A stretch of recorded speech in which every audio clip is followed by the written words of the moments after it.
오늘은 율법, 계명, 율례, 규례, 법도라는 주제로 좀 나누고자 합니다. 구약 성경에서 상당히 많이 나오는 낱말이에요. 또 여러분들 관심도 한 번씩 가졌을 겁니다. 그러나 또 혼동스러워요. 정리가 되지 않는 것도 사실입니다. 율법이란 말은 구약 성경 전체를 가리켜요. 그러니까 히브리어는 토라, 원래 가르침이라는 뜻을 갖고 있었어요. 그러니까 모세 오경을 합쳐서 말할 때 보통 우리는 토라라고 얘기합니다. 율법이라고 또 말하기도 하고. 로마서 8장 2절, 이는 그리스도 예수 안에 있는 생명의 성령의 법이 죄와 사망의 법에서 너를 해방하였습니다. 이 로마서 8장 2절에 이 법이라 할 때 토라를 의미하는 겁니다. 헬라어로는 노모스예요. 또 토라를 영어권에서는 또 법률로 또 의미하기도 합니다.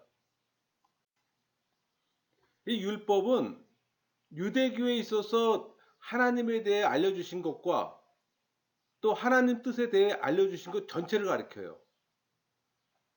라틴어 레쿠스를 거쳐서 영어 로가 된 겁니다. 한글 성경에서 이것을 율법으로 번역한 것은 이 세속적 의미와 이 법률과의 혼동을 피하기 위한 거예요. 그러니까 토라는 율법으로 번역되는데 원래는 지시한다, 교시한다 그런 의미를 갖고 있어요. 특히 하나님께서 이 제사장이나 선지자를 통해 주신 걸 말합니다. 이 토라가 이스라엘의 생활 규칙으로 또 법전화된 것에 의해서 이 토라는 또 교시라는 의미를 또 갖고 있어요.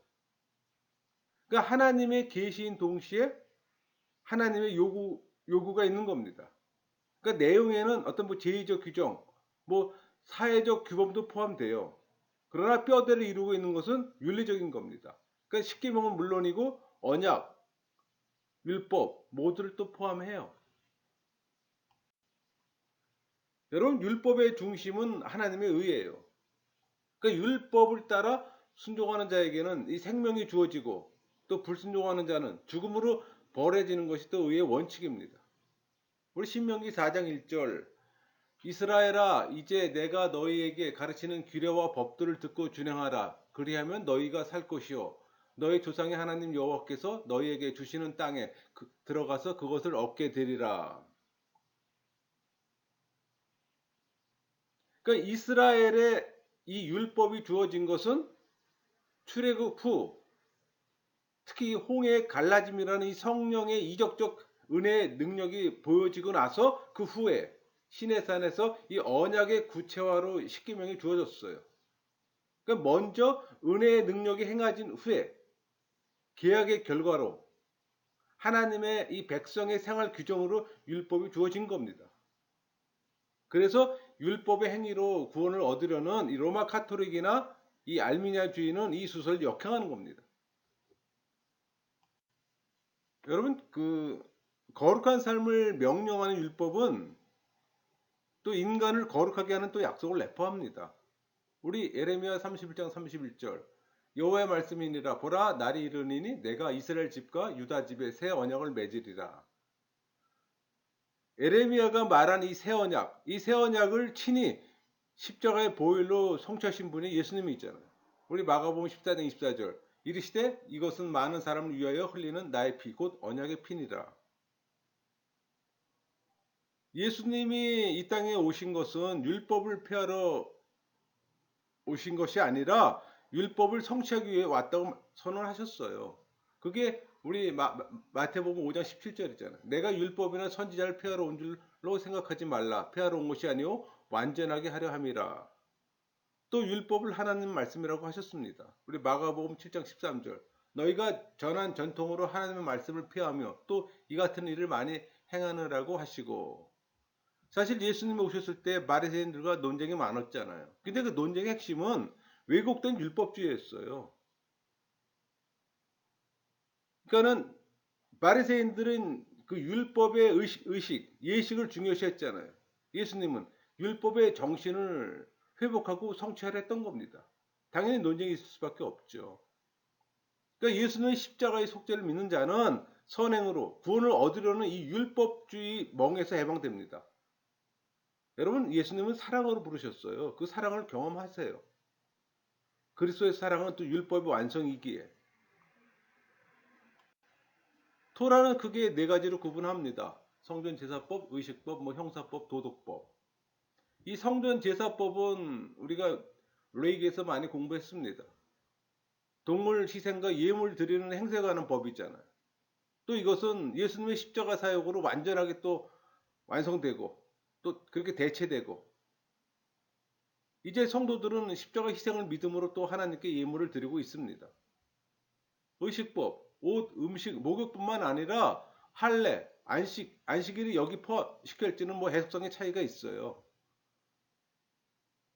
뭐 실제로 성경은 안식 후 첫날 예배를 보여주는 한편, 우리 역사에서는 콘스탄틴 황제에 의해서 또 태양의 날에 모이도록 또 강요됐잖아요. 그게 AD 321년 3월 7일부터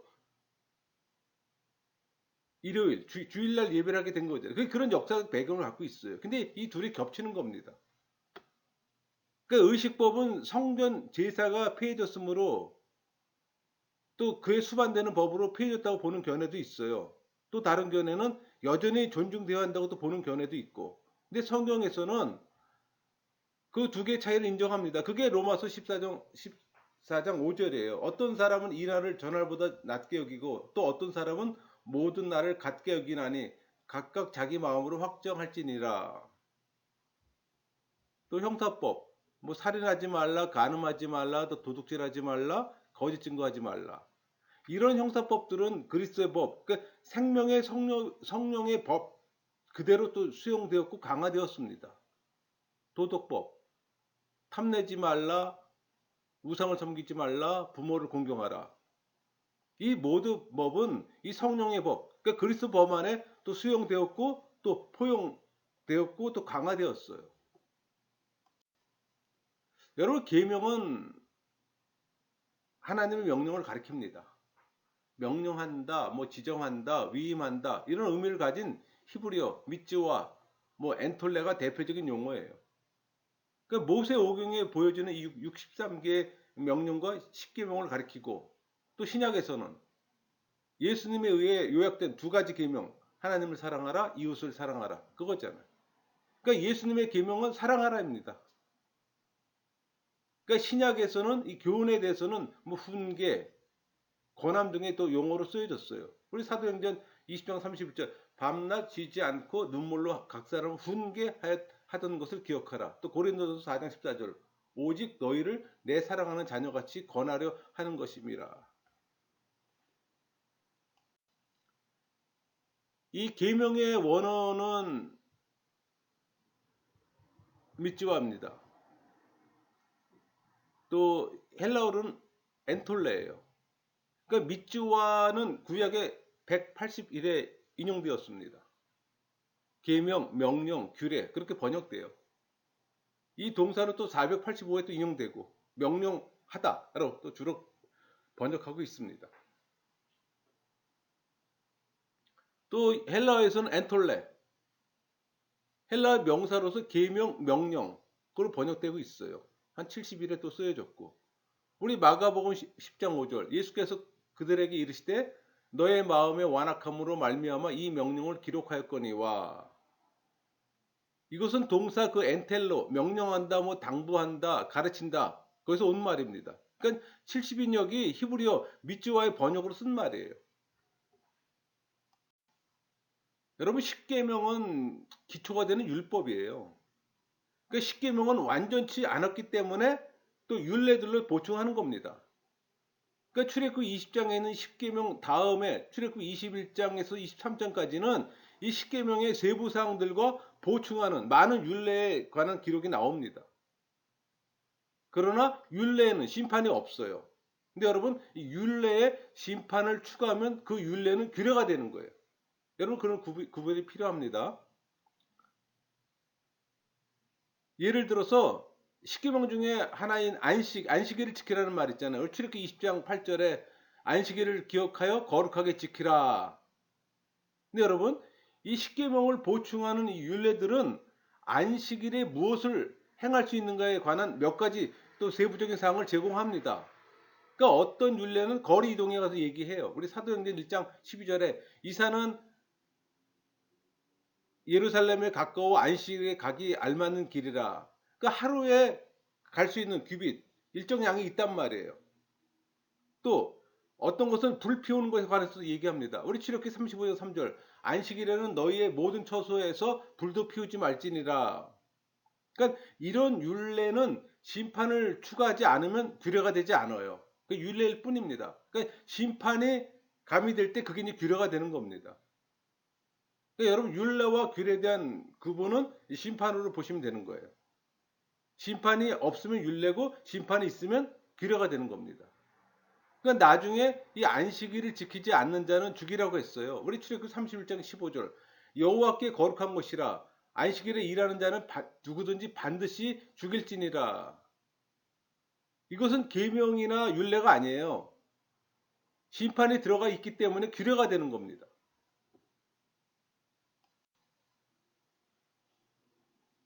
이 규례, 율례, 규례 같이 쓸 수 있는 건데 아까 얘기했지만 그 심판이 들어갈 때는 규례라고 얘기했습니다. 그러니까 일정한 규칙과 이 정해진 관례, 우리 관례라고 하면 보통 관습이 된 전례를 얘기를 하는 거예요. 이 규례는 규례와 법도라는 말로 왜 구약에 자주 쓰여졌어요. 신명기만 해도 한 17번 나옵니다. 이 법도로 번역된 히브리어 명사 미시파트 판단하다 재판하다 그 파생어예요. 그러니까 옛날부터 관습의 기초에 내려진 이 법적인 결정이 법도로 되어지는 겁니다. 그러니까 규례와 법도는 특히 신명기 우리 5장 31절이나 6장 1절 잠깐 볼까요? 너는 여기 내 곁에 서 있으라. 내가 모든 명령과 규례와 법도를 네게 이르르니. 또 신명기 6장 1절. 이는 곧 너희 하나님 여호와께서 너희에게 가르치라고 명하신 명령과 규례와 법도라. 여호와께서 이스라엘 백성에게 지키라고 명하시고 있는 이 모든 명령의 내용입니다. 그러니까 이스라엘 백성들이 지켜야 할 모든 것을 규례와 법도라는 말로 표현했어요. 그러니까 구약에 있어서 이들 용어법이 반드시 통일되어 있지는 않아요. 그래서 여러분들이 혼동스러운 겁니다. 그러나 이 규례와 법도는 신명기에 있어서 여호와께서 이스라엘 백성들에게 가르치시려는 일체를 포함해요. 그러니까 이스라엘 백성들이 지켜야 할 모든 것을 가리키는 말로 가장 표준적이고 일반적인 표현으로 여겨졌던 겁니다. 그러니까 규례로 번역된 원어, 헬라어 호크 17번이나 나와요. 또 각각의 번역도 여러 가지로 나와요. 그러니까 신성한 규례와 세속의 규례로 구별하는 지도로 행했지만 엄격한 구별을 하긴 곤란합니다. 그래서 여러분들이 혼동스러운 거예요. 히브리인들은 현대인처럼 구별하지 않았어요. 그러니까 생활의 전부가 신성하고 또 모든 규례는 하나님에 의해 세워진 것으로 생각했던 겁니다. 그러니까 규례와 법도도 한 가지로 또 이스라엘 백성이 지켜야 할 모든 것을 표현하는 말이기도 해요.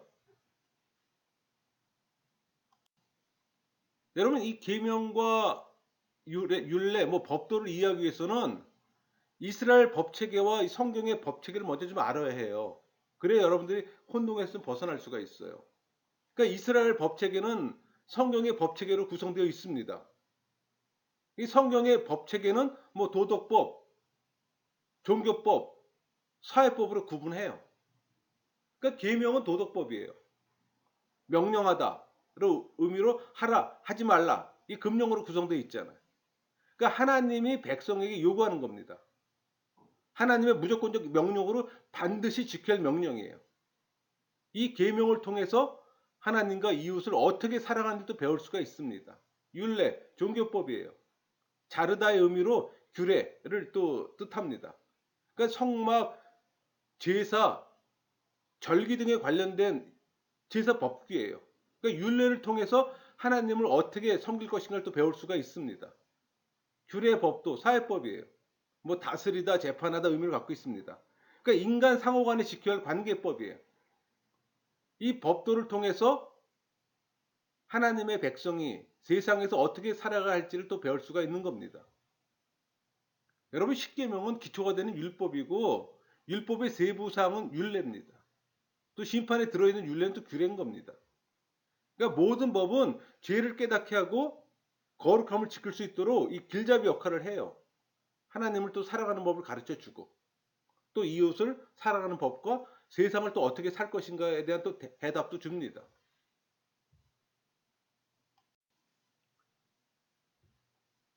여러분 율법 한마디로 정리한다면 계명과 율례와 법들 모두 포함해서 율법이라고 얘기하는 겁니다. 토라에 그게.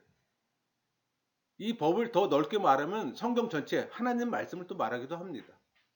계명, 하나님의 명령, 하나님이 위임하신 사명, 마땅히 행하도록 위탁받은 명령입니다. 그러니까 구약 성경에는 이 율법과 십계명을 가리켜요. 신약에서는 보다 광범위하게 하나님께서 예수님을 통해 성도들에게 주신 모든 명령을 또 의미합니다. 예수님은 이 계명의 근본 정신은 하나님을 사랑하고 이웃을 자기 몸같이 사랑하라고 가르쳤어요. 우리 요한일서 3장 2절 이는 우리가 그의 계명을 지키고 그 앞에서 기뻐하시는 것을 행함이라. 율례 사전적 의미로는 뭐 선포하다, 규정하다, 심판하다, 뭐 다스리다. 그러니까 재판의 판별 기준이 되는 이 법령, 법규 모두를 포함합니다. 그러니까 하나님의 이 법들을 뜻하는 동시에 사회적 규범이라는 또 의미도 담고 있어요. 우리 시편 94편 20절 율례를 빙자하고 재난을 꾸미는 악한 재판장이 어찌 주와 어울릴리까. 규례 일정한 규칙 하나님께서 친히 세우시고 명령하신 법률이라 규범입니다. 그러니까 가장 많이 사용하는 히브리어는 미슈파트예요. 심판하다 다스리다 뜻에서 유래한 말입니다. 그러니까 하나님이 인간을 다스리는 법, 뭐 계명, 법도 하나님의 백성이 반드시 지키고 따라야 할 절대적인 어떤 규칙과 예법을 가리키는 법적 용어예요. 우리 역대상 24장 9절, 19절 볼까요? 이와 같은 직무에 따라 여호와의 성전에 들어가서 그의 아버지 아론을 도왔으니 이는 이스라엘의 하나님 여호와께서 명하신 규례더라. 그러니까 하나님은 이 기준에 따라서 형벌과 상급을 내리세요. 헬라어로는 카논입니다. 갈대라는 뜻을 갖고 있어요. 갈대라는 게 카네거든요. 거기서 파생되는 말이에요. 그래서 뭐 척도, 기준, 자를 또 가리키기도 합니다.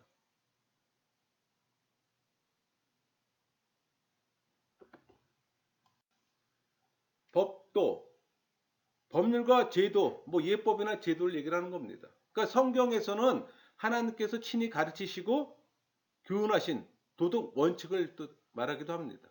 그러니까 협의적으로는 뭐 십계명이나 모세오경 같은 특별한 명령만을 뜻하기도 해요.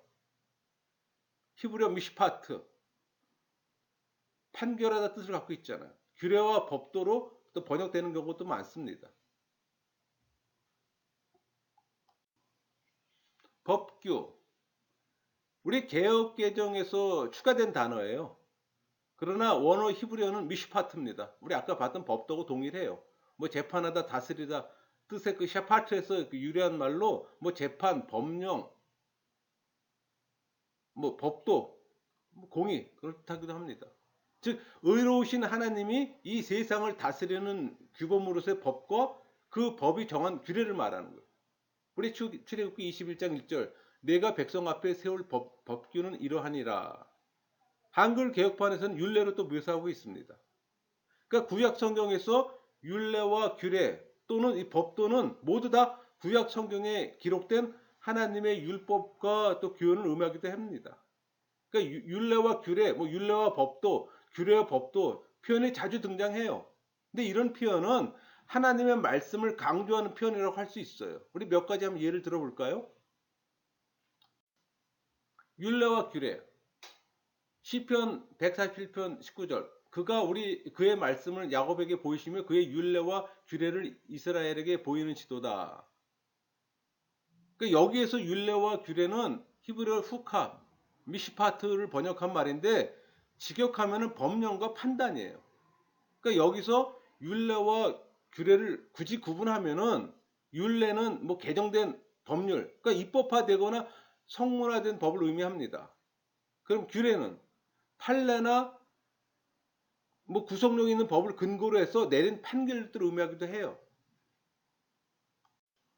그러면 이번에 율례와 법도, 뭐 719 18장 20절 그들에게 율례와 법도를 가르쳐서 마땅히 갈 길과 할 일을 그들에게 보이고, 율례가 호크, 법도는 토라입니다. 그러니까 하나님께서 모세에게 가르쳐 주신 모든 종교법과 시민법을 의미해요. 그러니까 율례는 성문화된 율법을 의미하고, 법도는 훈령을 또 의미해요. 그러나 여기에서 이 율례 호크는 종교적인 법을, 법도는 이 토라는 시민생활에 관련된 일반법을 또 가리키고 있습니다. 그러니까 일반적으로 율례와 법도는 하나님의 모든 율법을 강조하는 이 증언법적인 표현을 사용하고 있는 거예요. 참고로 이 증언법이라는 뭐냐면은 어떤 유사한 말이나 이 중첩되는 말을 연속 사용하면서 강조하는 기법이에요. 그러니까 히브리 문학에서 자주 사용하는 문학 기법입니다. 에스겔 44장 24절 송사하는 일을 재판하되 내 규례대로 재판할 것이며 내 모든 정한 절기에는 내 법도와 율례를 지킬 것이며 또 내 안식일을 거룩하게 하며. 여러분, 규례는 재판할 때 옳고 그름을 판단하는 기준으로 등장합니다. 이 구절에서 그 하나님의 법도와 율례는 절기법, 즉 절기를 지키는 데 필요한 각종 의식법과 절차를 가리키는 말로 사용되고 있어요. 이번엔 법도와 율례 또는 뭐 법도와 규례.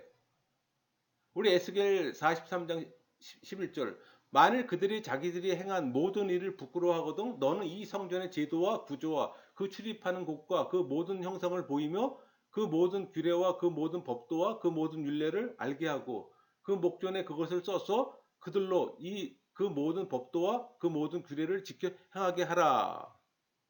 법도와 율례, 뭐 법도와 규례는 하나님께서 이 에스겔을 통해서 가르쳐 주신 각종 종교법과 규례를 의미해요.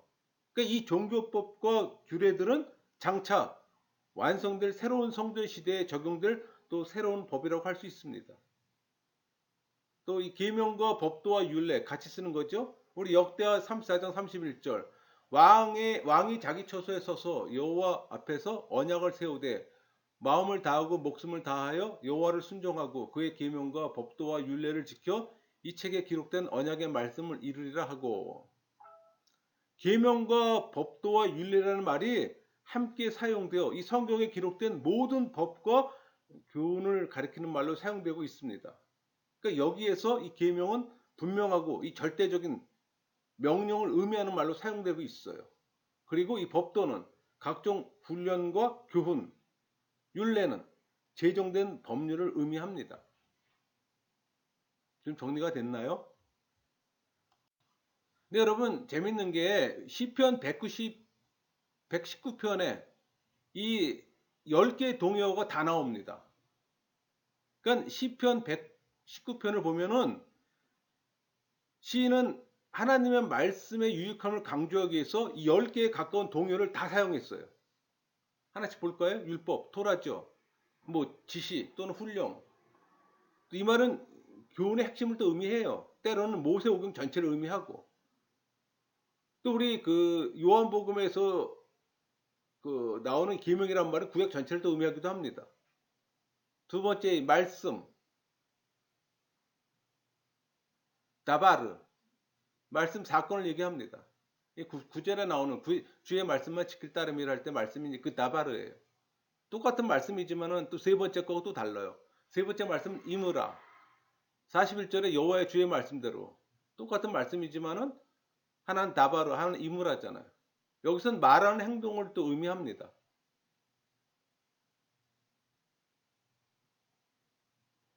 사실은 이 다바르하고 동의어예요.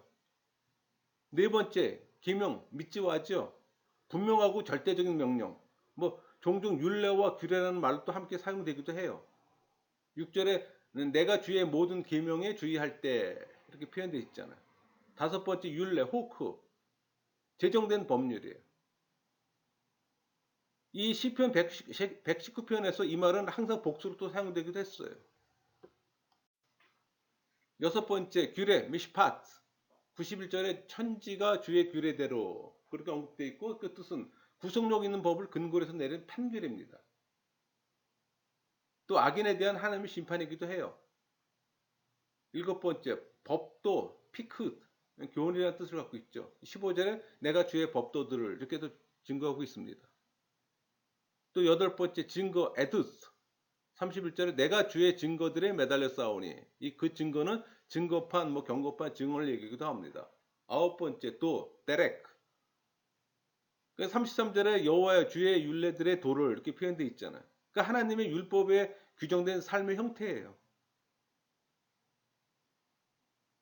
열 번째가 이제 행실 오라우 9절에 청년이 무엇으로 그의 행실을 깨끗하게 하리이까 이때 행실 나오잖아요. 이 행실은 행위, 방식을 얘기하기도 합니다. 그러니까 모든 단어들은 약간씩 그 강조점이 다르지만 의미는 모두 다 하나님의 말씀을 가리키는 동요로 사용되고 있어요.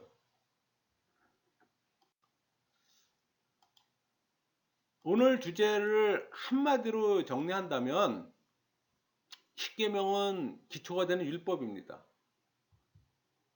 율법의 세부 사항은 또 율례고 또 심판이 들어있는 율례는 규례가 되는 겁니다. 그렇게 여러분들이 이해하면 쉽게 좀 이해가 될 거예요. 그러니까 제가 빠른 시간에 이렇게 좀 설명을 했는데 여러분들이 다시 한번 들어보면서 메모해가면서 다시 한번 듣게 되면 좀 정리가 될 겁니다. 말씀을 마치겠습니다.